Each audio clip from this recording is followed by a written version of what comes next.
Hi అండి, అందరికీ ఆనందాలకు సంతోషాలకు నిలయమైన లక్ష్మీ నిలయం ఛానల్కు స్వాగతం, సుస్వాగతం. నా వీడియోలను అయితే మీరు ఫాలో అవుతూ ఉండండి, ఎందుకంటే మీకు నా ఒక సర్ప్రైజ్ని అయితే షేర్ చేసుకుందాం అనుకుంటున్నాను.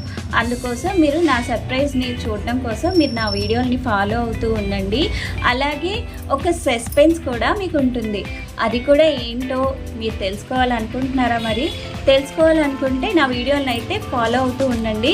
లైక్ చేయండి, షేర్ చేయండి, అలాగే మీ కామెంట్లు అయితే నాకు తప్పకుండా చెప్పండి, తెలియజేయండి.